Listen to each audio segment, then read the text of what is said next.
सुनो जी, आज अम्मा से बंटवारे की बात कर लो। तुम आखिर कब तक ऐसे ही खेत खलिहान में पसीना बहाते रहोगे? दिन रात मेहनत करो, फिर भी हाथ में क्या आता है?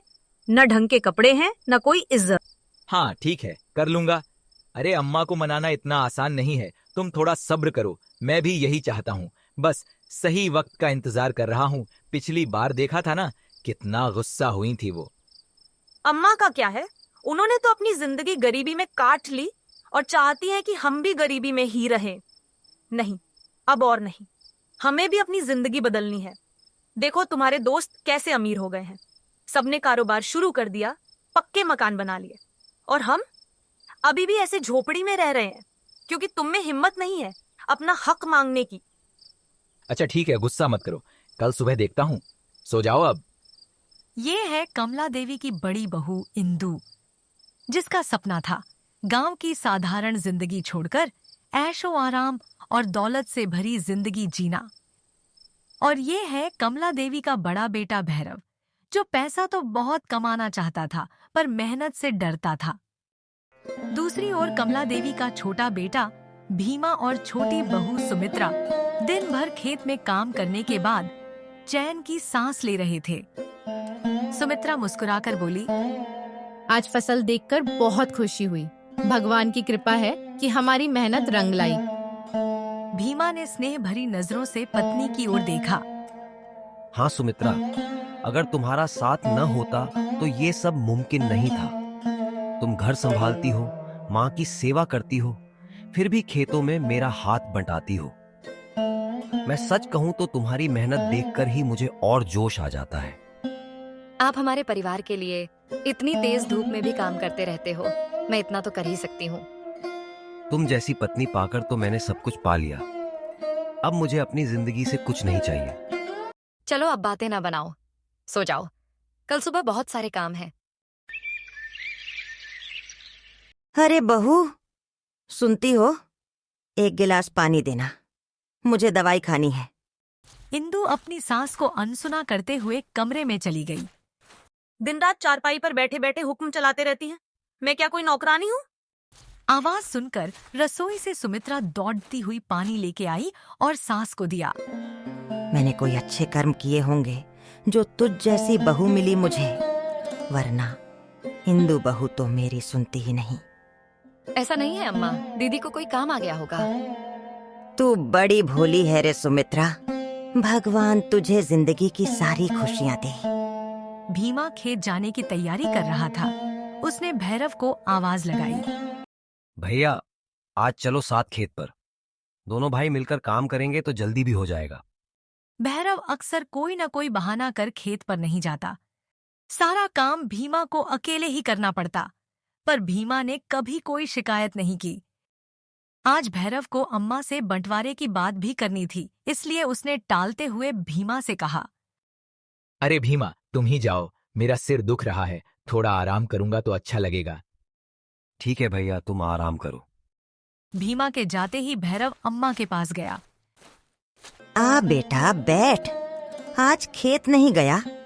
तेरी तबीयत तो ठीक है ना?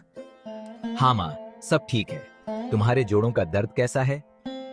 ठीक है बेटा, बुढ़ापे में ये सब तकलीफें तो होती रहती हैं, पर तुम सबको जब एक साथ एक छत के नीचे हंसते बोलते देखती हूँ तो सारी तकलीफें खत्म हो जाती हैं। भैरव ने अम्मा के पैर दबाने शुरू कर दिए और फिर बोला, अम्मा, आप ही तो हमारे घर की ताकत हो, आपकी दुआ से ही सब कुछ चल रहा है। कमला देवी मुस्कुराई, लेकिन अनुभव से पहचान गईं कि बेटा इतना मीठा यूं ही नहीं बोल रहा। उन्होंने गहरी सांस लेकर कहा, बता बेटा, मन में क्या है? तू आज कुछ ज्यादा ही प्यार लुटा रहा है। भैरव ने थोड़ी देर चुप्पी साधी, फिर धीरे धीरे बोला, अम्मा, अब हम बड़े हो गए हैं, मेरे भी कुछ सपने हैं। मैं चाहता हूँ कि अब कुछ अलग करूँ। खेती में अब मन नहीं लगता। मैं सोचता हूँ कि अपना कोई कारोबार शुरू करूँ। अम्मा ध्यान से सुन रही थीं। उनके चेहरे पर हल्की चिंता की लकीरें उभर आईं। बेटा, कारोबार करने की सोच बुरी नहीं, मगर उसके लिए खेती छोड़ने की क्या जरूरत? मेहनत करोगे तो खेत भी तुम्हें कभी खाली हाथ नहीं रखेगा। तेरे पिता ने भी तो इन्हीं खेतों से घर चलाया था। अम्मा, खेती से क्या होगा? जिंदगी भर यूं ही मिट्टी में खटते रहेंगे और गरीब के गरीब ही रहेंगे। मुझे बहुत पैसे कमाने हैं। ऐसा नहीं सोचते बेटा, तू मन लगाकर मेहनत तो कर, खेती के नए तरीके अपना, जानकार लोगों से बातें कर। भीमा अकेला ही सब देखता है, कभी तू भी उसका साथ दे। जब दोनों भाई मिलकर काम करेंगे तो फिर देखना कितनी तरक्की होती है। आप बस भीमा की ही तरफदारी करती हैं। क्या वह अकेला ही घर चला रहा है? मैं कुछ नहीं करता। बेटा, मेरी बात का बुरा मत मान। तुम दोनों बेटे मेरे लिए एक समान हो। मैं बस तुम सबकी खुशियां और तरक्की देखना चाहती हूँ। अम्मा, सच बात तो ये है कि आपको मेरी खुशियों की कोई परवाह ही नहीं है। ऐसा मत बोल बेटा, दुख होता है। अच्छा बता, तू क्या चाहता है? गांव के मेरे कुछ दोस्त नदी उस पार रहते हैं और मछलियों का व्यापार करते हैं। बड़े बड़े तालाबों से मछली लाते हैं और बाजार में बेचकर अच्छा लाभ कमाते हैं। मैं भी उनके साथ मिलकर यह काम करना चाहता हूँ। वहाँ अनजाने लोग, अजनबी माहौल। बेटा, तू संभाल पाएगा? और यहाँ मैं तुम लोगों के बगैर कैसे रहूंगी? तू घर छोड़कर चला जाएगा। अम्मा, मैं कोशिश तो कर सकता हूं ना। आप चिंता मत करो, मैं वहां रहूंगा, लेकिन हर त्योहार पर आपके पास आऊंगा। जब कारोबार जम जाएगा तो दूसरे लोग काम संभाल लेंगे और मैं फिर से घर आकर आपके साथ रहूंगा। कमला देवी के चेहरे पर चिंता की लकीरें और गहरी हो गईं, पर बेटे की आंखों में चमक देखकर उन्होंने अनमने मन से सिर हिला दिया। अम्मा, एक बात और है, कारोबार शुरू करने के लिए थोड़े पैसे चाहिए। मेरे दोस्त कह रहे थे कि अगर हम अपना खेत बेच दें तो काफी धन मिल सकता है। उस धन से हम बड़ा व्यापार करेंगे और जल्दी अमीर बन जाएंगे। जैसे ही ये शब्द कमला देवी के कानों में पड़े, उनका चेहरा अचानक कठोर हो गया। वो गुस्से भरी आवाज में बोली, चुप हो जा भैरव, जमीन बेचने की बात फिर मत करना मेरे सामने। तू कारोबार करना चाहता है तो कर, पर जमीन पर कभी नजर मत डालना और इसे बेचने की सोचना भी मत। जब तक मेरी सांसें चल रही हैं, ये खेत कभी नहीं बिकेगा। अम्मा, आप जमीन का बंटवारा कर दीजिए, मुझे मेरा हिस्सा चाहिए। कमला देवी का चेहरा जैसे पत्थर हो गया। उनकी आंखें छलक आईं। कमला देवी कांपती आवाज में बोली, क्या कह रहा है तू भैरव? ये खेत तेरे बाप दादा की निशानी है। इस मिट्टी में उनकी दुआएं मिली हुई हैं। इन्हें बांट दिया तो घर भी बिखर जाएगा। बेटा, परिवार बांटने से खुशियां नहीं मिलती, दुख ही बढ़ते हैं। भैरव अम्मा की बातें सुनकर बेचैन हो गया, लेकिन उसके दिल में लालच घर कर चुका था। वह झुंझलाकर खड़ा हो गया। अम्मा, मैं आपकी इज्जत करता हूँ, मगर मुझे अपने पैरों पर खड़ा होना है। मैं कोई बच्चा नहीं हूँ। मुझे मेरी जिंदगी अपने ढंग से जीने दो। मुझे मेरा हिस्सा चाहिए, चाहे आपको अच्छा लगे या न लगे। कमला देवी का चेहरा पीला पड़ गया। उनके होंठ कांपने लगे। रोते हुए कहा, बेटा, तेरे आगे हाथ जोड़ती हूँ, मत कर ऐसा। इन खेतों में तेरे पिता की मेहनत है, उनका आशीर्वाद है। क्या तू चाहता है कि मैं अपने पति की यादों को किसी अजनबी के हाथ बेच दूं? भैरव के चेहरे पर एक पल को झिझक नहीं आई। लालच उसके मन पर हावी हो गया था। उसने कहा, अम्मा, मैं बार बार विनती कर रहा हूँ, लेकिन आप मेरी एक नहीं सुन रही। अब साफ सुन लीजिए, अगर आपने मुझे मेरा हिस्सा नहीं दिया तो मैं इस घर को हमेशा के लिए छोड़ दूंगा। और याद रखिए, उस दिन के बाद आप जिंदगी भर मेरा मुंह देखने को तरस जाएंगी। कमला देवी की सांस जैसे अटक गई। उनके दिल पर ये शब्द पहाड़ की तरह टूट पड़े। कांपते हाथों से उन्होंने आंचल समेटा और भर्राई आवाज में बोली, अरे पगले, बेटे घर नहीं छोड़ते, माँ का आंगन नहीं तोड़ते। तू क्यों मेरी जान ले रहा है? जो तू चाहता है वही होगा। मैं तेरे हिस्से की जमीन तेरे नाम कर दूंगी। पर सुन, ये मत समझना कि मेरे मन को शांति मिलेगी। माँ का मन तो उसी दिन मर जाता है जब उसके बेटे घर आंगन को टुकड़ों में बांटने लगते हैं। इतना कह कमला देवी रोने लगती हैं। भैरव की पत्नी छुपकर माँ और बेटे की सारी बातें सुन चुकी थी और मन ही मन बहुत खुश थी। जैसे ही भैरव अपने कमरे में गया, वो भी साथ आई। अरे वाह, तुमने तो कमाल ही कर दिया। अब हमें अमीर होने से कोई नहीं रोक सकता। अरे थोड़ा धीरे बोलो, अम्मा सुन लेंगी। अब अपना सामान बांधना शुरू कर दो। आज भैरव और इंदु बहुत खुश थे। उधर कमला देवी घर की चौखट पर बैठी भीमा की राह देख रही थी। उनके चेहरे पर थकान और आंखों में गहरा दुख था। आज सुमित्रा भी घर पे नहीं थी। वो दोपहर का खाना लेके भीमा का हाथ बटाने खेत चली गई थी। सांझ का अंधेरा धीरे धीरे गांव पर उतर रहा था। खेत से लौटते हुए भीमा और सुमित्रा की देह पर पसीने की बूंदें चमक रही थीं। उनके चेहरों पर थकान थी, लेकिन मन में संतोष था। जैसे ही दोनों घर के पास पहुंचे, उन्होंने देखा अम्मा चौखट के पास बैठी हैं। उनके आंसू थमने का नाम नहीं ले रहे। उनका सिर झुका हुआ था और हाथ कांप रहे थे। अम्मा, क्या हुआ? आप ऐसे रो क्यों रही हो? भैया भाभी कहाँ हैं? सुमित्रा भी पास बैठ गई और कमला देवी के आंसू पोंछने लगी। अम्मा, हमें बताइए ना, ऐसा क्या हुआ जो आप इतना रो रही हैं? कमला देवी ने गहरी सांस ली। आवाज कांप रही थी। वो बोली, बेटा भीमा, आज भैरव ने मुझे बहुत बड़ा आघात दिया है। मुझसे सहन नहीं हो रहा। क्या कहा भैया ने? कुछ तो बताओ अम्मा। धीरे धीरे कमला देवी ने भीमा और सुमित्रा को सारी बात बताई। उसके बाद उन्होंने भीमा से कहा, बेटा, एक बार तू बात करना अपने भाई से, शायद वो मान जाए। भीमा यह सब सुनकर बहुत दुखी हुआ और उसे अपने भाई पर गुस्सा भी आ रहा था। वह भागता हुआ अपने भैया और भाभी के कमरे में गया। दरवाजा खुला था और दोनों बातें कर रहे थे। भैया, मुझे तुमसे कुछ कहना है। कहो भीमा, क्या हुआ? भीमा गुस्से को दबाते हुए बोला, भैया, अम्मा रो रही हैं तुम्हारी वजह से। तुमने उनसे जमीन बेचने की बात की। मैं तुमसे हाथ जोड़कर कहता हूँ, इसे बेचने का ख्याल छोड़ दो। इंदु तुरंत बीच में बोल पड़ी, अरे भीमा, अब हमें मत सिखाओ। हर बात में दखल मत दो। हम दोनों ने जो सोचा है वही करेंगे। तुम बस अपने हिस्से का खेत खलिहान संभालो। भाभी, आप भी ऐसा सोचती हैं? आप जानती हैं ना, इन खेतों से ही घर की रोटी चलती है।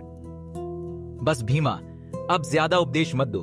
मैं अपनी जिंदगी अपने हिसाब से जीना चाहता हूँ। अगर मुझे व्यापार करना है, शहर जाना है, तो यह मेरा फैसला है और अम्मा को भी समझा दिया है। तुम बीच में मत पड़ो। अम्मा की हालत देखी है। तुम्हें उन पर जरा भी दया नहीं आई। तुम इतने मतलबी कैसे हो सकते हो? भैया, तुम्हें खेती नहीं करनी मत करो, मैं सब देख लूंगा। बस तुम बंटवारे की बात मत करो। तो तुम क्या कहना चाहते हो? मैं इस घर में बैठा रहूं और तुम्हारे दिए टुकड़ों पर पलता रहूं? भैया, ये कैसी बातें कर रहे हो? मैं बस चाहता हूँ कि सब लोग साथ रहें। देख भीमा, अगर मेरे पास पैसे होते तो मैं ये खेत नहीं बेचता, पर व्यापार के लिए मुझे जरूरत है इन पैसों की। पर भैया, एक बार मेरे साथ खेती करके देखो तो सही। तुम्हारे सारे सपने पूरे हो जाएंगे। मैं अकेला ज्यादा कुछ नहीं कर पाता। मुझे जरूरत है तुम्हारी। सुनो भीमा, तुम चाहो तो खेत में पसीना बहाते रहो, हमें मत रोको। भैरव ने भी मुंह फेर लिया और तिरस्कार भरे स्वर में बोला, भीमा, मुझे इस पर अब कोई सवाल जवाब नहीं करना। तुम अपने रास्ते और मैं अपने। भीमा की आंखें जलने लगीं। वह गुस्से और बेबसी में वहां से निकल गया। भीमा वापस अम्मा के पास आ गया। कमला देवी ने बड़े उम्मीद से सवाल किया, भैरव मान गया क्या? नहीं अम्मा, भैया और भाभी के आंखों पर तो जैसे अमीर बनने का भूत सवार है। जाने दो उन्हें। अब इस खेत को बांटने से कोई नहीं रोक सकता। अगली सुबह भैरव जल्द ही घर से निकल गया।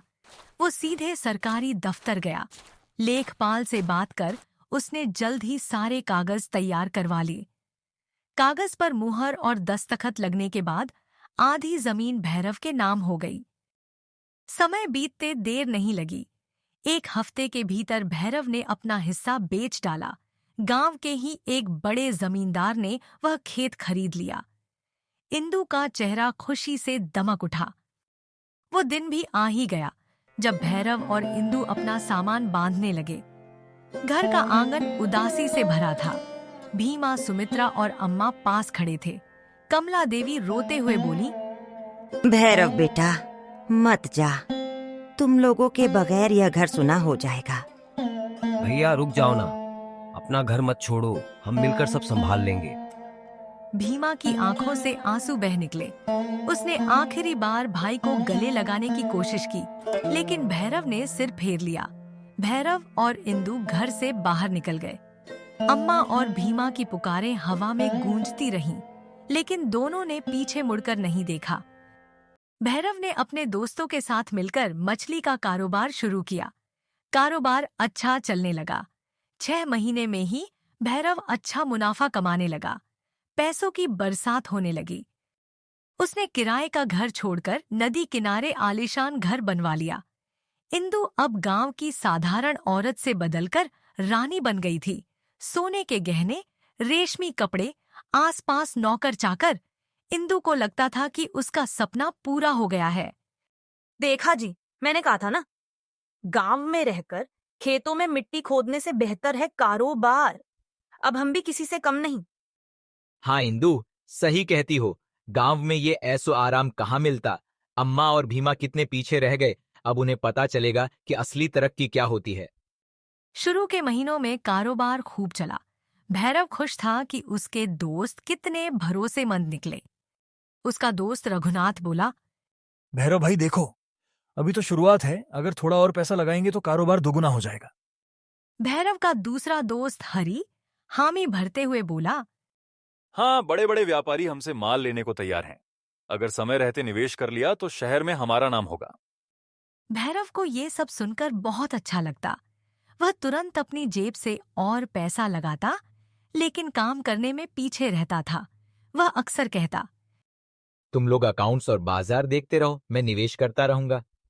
दोस्तों को समझ आ गया कि भैरव मेहनत नहीं करना चाहता, सिर्फ नतीजे देखना चाहता है।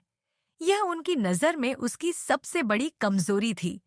वे सोचते थे, हम सारा दिन मेहनत करते हैं, ऑर्डर लाते हैं, माल बेचते हैं, और भैरव बस पैसा लगाकर बराबर का मालिक बन बैठा है। क्यों ना धीरे धीरे इसे किनारे कर दिया जाए।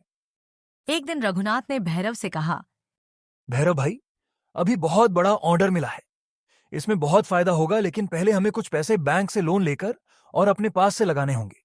तू बस साइन कर दे, बाकी हम सब देख लेंगे। भैरव ने सोचा कि यही तरक्की का मौका है। बिना पढ़े समझे उसने दस्तावेजों पर हस्ताक्षर कर दिए। असल में वो दस्तावेज भैरव के नाम एक बड़े कर्ज का था और दूसरा दस्तावेज भैरव को हटाकर सारा व्यापार रघुनाथ और हरि के नाम का था।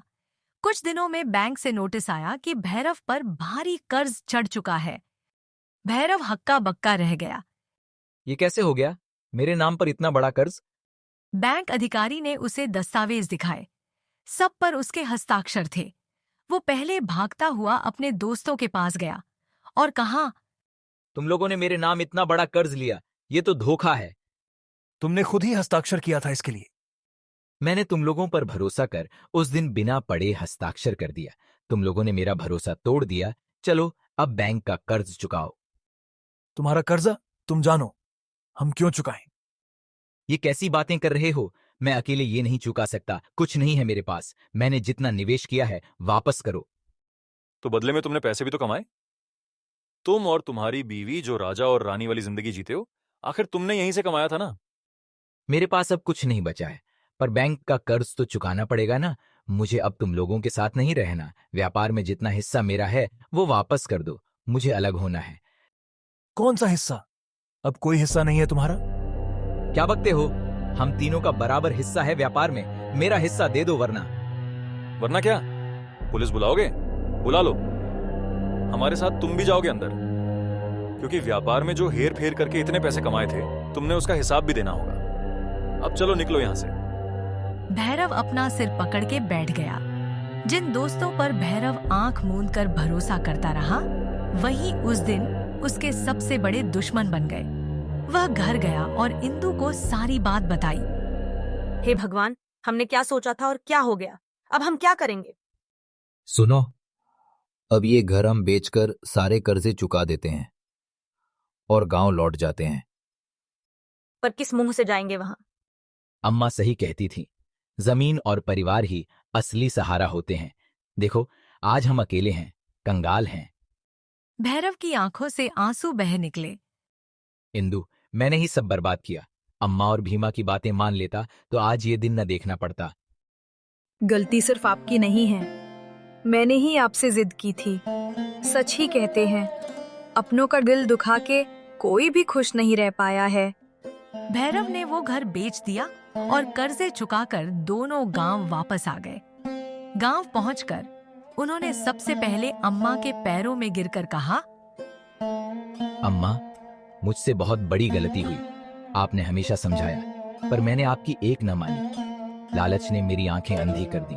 आज सब खोकर ही समझ पाया कि असली सुख तो इसी घर में, इसी परिवार में है। मुझे माफ कर दो अम्मा। बेटा, देर से ही सही तू लौट आया, यही मेरे लिए सबसे बड़ा सुख है। भैया, तुम हमारे अपने थे और हमेशा रहोगे। अच्छा हुआ तुम लौट आए। अब मिलकर फिर से काम करेंगे, खेतों में मेहनत करेंगे। सुमित्रा, मुझे माफ कर दो। मैंने तुम्हें बहुत ताने दिए थे, लेकिन आज समझ आया कि शांति और सुख तो तुम्हारे जीवन में ही था। दीदी, परिवार में कोई पराया नहीं होता। आप लौट आई, यही बहुत है। घर में सब लोग बहुत खुश थे। अगले दिन से ही भैरव सबसे पहले खेत पर चला जाता। दोनों भाइयों ने जी तोड़ मेहनत की। धीरे धीरे भैरव और भीमा ने मेहनत कर वो जमीन वापस खरीद लिया, जिसे एक दिन बेचकर भैरव शहर गया था। उस दिन कमला देवी की आंखों से खुशी के आंसू छलक पड़े।